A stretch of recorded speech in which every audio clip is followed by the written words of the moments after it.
আসসালামু আলাইকুম ভিউয়ার্স, জানিয়ে দিব সর্বশেষ সংবাদগুলো।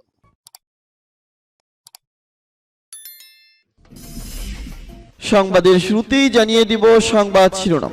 গ্রিসকে তুরস্কের হুমকি। রুশ সীমান্তের গুরুত্বপূর্ণ শহর দখল করল ইউক্রেন।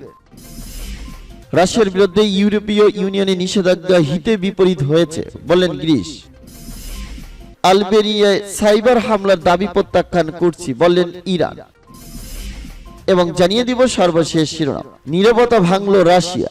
এতক্ষণ শুনছিলেন সংবাদ শিরোনাম, এখন শুনবেন সংবাদের বিস্তারিত। তো বন্ধুদের কাছে রিকোয়েস্ট হইল এই ভিডিওতে একটা লাইক দিবেন, আর ভালো লাগলে অবশ্যই বন্ধুদের মাঝে শেয়ার করে দিবেন। গ্রিসকে তুরস্কের হুমকি। তুরস্কের পররাষ্ট্রমন্ত্রী মেভলুত কাভুসোগলু সোমবার গ্রিসকে হুমকি দিয়ে বলেছেন, গ্রিস যেন অন্য কোন দেশের হয়ে উস্কানিমূলক কিছু না করে, অন্যথায় গ্রিসকে এর ঝামেলা পোহাতে হবে। আঙ্কারার হাইমানা বিভাগে একটি অনুষ্ঠানে পররাষ্ট্রমন্ত্রী কাভুসোগলু বলেন, প্রতিবেশী দেশগুলোর সঙ্গে প্রতিবেশী সুলভ আচরণ করে যাচ্ছে তুরস্ক, কিন্তু তবুও গ্রিস উস্কানিমূলক কর্মকাণ্ড অব্যাহত রেখেছে। গ্রিসকে হুমকি দিয়ে টার্কিশ পররাষ্ট্রমন্ত্রী বলেন, আমাদের প্রতিবেশী গ্রিসের কাছে এটি একটি সতর্কতা, অন্যের পুতুল হবেন না, উস্কানি দেওয়া অব্যাহত রাখবেন না। তুরস্কের বন্ধুত্ব প্রাচীন, কিন্তু তুরস্কের শত্রুতা মারাত্মক, এটিও মাথায় রাখবেন। তিনি আরো বলেন, আমাদের মানবিক এবং উদ্যমী পররাষ্ট্রনীতি দিয়ে আমরা আমাদের স্বার্থ ও অধিকার সব ক্ষেত্রে রক্ষা করি। আমাদের প্রজেক্টগুলো শুধুমাত্র আমাদের দেশেই শান্তি আনবে না, বৈশ্বিক পর্যায়ে শান্তি আনবে। এদিকে গ্রিসের সঙ্গে উত্তেজনা চলার মধ্যেই কড়া ভাষায় গ্রিসকে হুঁশিয়ারি এবং হুমকি দিয়েছেন তুরস্কের পররাষ্ট্রমন্ত্রী। রুশ সীমান্তের গুরুত্বপূর্ণ শহর দখল করল ইউক্রেন। খার্কিভের পরে এবার রুশ সীমান্তের ভেলেইকি বার্লুক শহর দখল করল ইউক্রেন।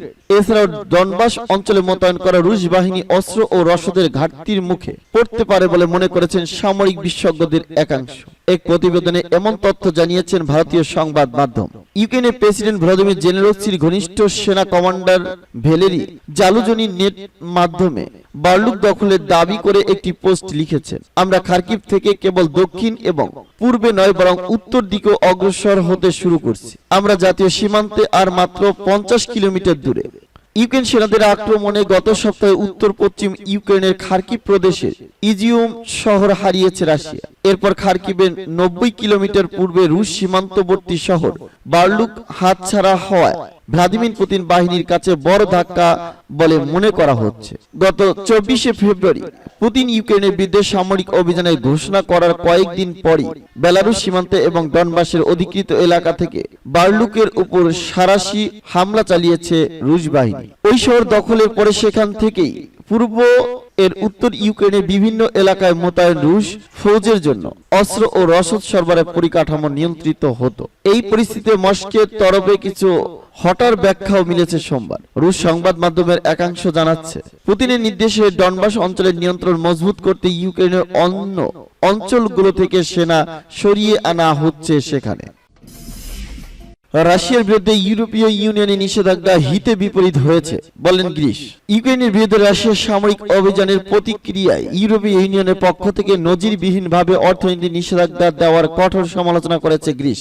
দেশটি বলছে, ইউরোপীয় ইউনিয়নের এই পদক্ষেপের জন্য এখন হিতে বিপরীত অবস্থা তৈরি হয়েছে। গতকাল এক সংবাদ সম্মেলনে গ্রিসের প্রধানমন্ত্রী কিরাকস মিৎসোটাকিস স্বীকার করেন যে পরিণতি জেনেও ইউরোপীয় ইউনিয়ন রাশিয়ার উপর নিষেধাজ্ঞা আরোপ করেছে। তিনি বলেন, যখন আমরা রাশিয়ার উপর চরম নিষেধাজ্ঞা আরোপ করছি তখন আমরা একথা জানতাম যে আমরা আমাদের সমাজকে একটি কঠিন প্রক্রিয়ার সামনে ফেলছি। আমরা আমাদের পছন্দের মূল্য দিচ্ছি। গ্রিসের প্রধানমন্ত্রী বলেন, তিনি জানেন রাশিয়ার উপর থেকে ইউরোপীয় ইউনিয়ন তাদের জ্বালানি নির্ভরতার অবসান ঘটাতে চাইছে। গ্রিসের জ্বালানি সংকট মোকাবেলার জন্য তার সরকার পর্যাপ্ত তেল সরবরাহের ব্যবস্থা করছে বলেও তিনি দাবি করেন। প্রধানমন্ত্রী বলেন, আসন্ন শীতকালে গ্রিস জ্বালানি সংকটের মুখে পড়বে না। রাশিয়া গ্যাসের সরবরাহ বন্ধ করে দেওয়ার পর সবচেয়ে খারাপ অবস্থার জন্য আমরা প্রস্তুত রয়েছি। আলবেনিয়ায় সাইবার হামলার দাবি প্রত্যাখ্যান করছি বললেন ইরান। ইসলামী প্রজাতন্ত্র ইরানের পররাষ্ট্র মন্ত্রণালয়ের মুখপাত্র নাসের কানআনি বলেছেন, আলবেনিয়ায় সাইবার হামলার দাবি আমরা প্রত্যাখ্যান করছি। ইরান থেকে সাইবার হামলা চালানো হয়েছে এই অভিযোগ করে দেশটির সঙ্গে সম্পর্ক ছিন্ন করছে আলবেনিয়া। নাসের কানআনি সোমবার তেহরানে এক সংবাদ সম্মেলনে আলবেনিয়ার দাবি প্রত্যাখ্যান করে আরো বলেছেন, ইরান নিজেই এ পর্যন্ত বহুবার সাইবার হামলার শিকার হয়েছে। এর আগে ইরানের পারমাণবিক অবকাঠামোর উপর সাইবার হামলার ঘটনা ঘটেছে, কিন্তু কোনো দেশের পক্ষ থেকেই এ ব্যাপারে প্রতিবাদ বা প্রতিক্রিয়া জানানো হয়নি। ইরানের পরমাণু কর্মসূচি সম্পর্কে তিনি বলেন, আন্তর্জাতিক আণবিক শক্তি সংস্থা IAEA 2015 সালে প্রতিবেদনে ইরানের পরমাণু কর্মসূচিকে শান্তিপূর্ণ হিসাবে স্বীকৃতি দেওয়া হয়েছে।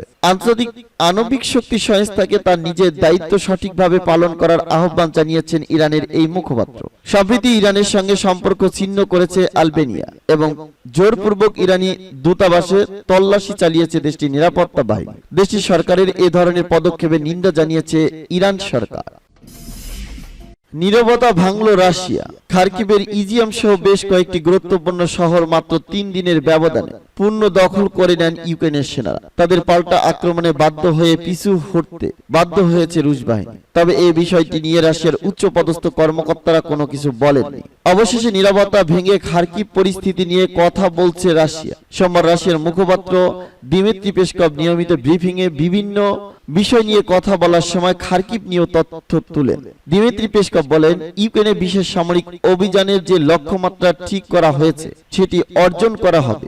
লক্ষ্যমাত্রা পূরণ না হওয়া পর্যন্ত অভিযান চলবে। খার্কিভের ইজিয়াম সহ অন্যান্য শহর থেকে রুশ সেনারা চলে গেছে পুনর্গঠিত হতে, যা কৌশলের অংশ বলেও দাবি করেছেন দিমিত্রি পেসকভ।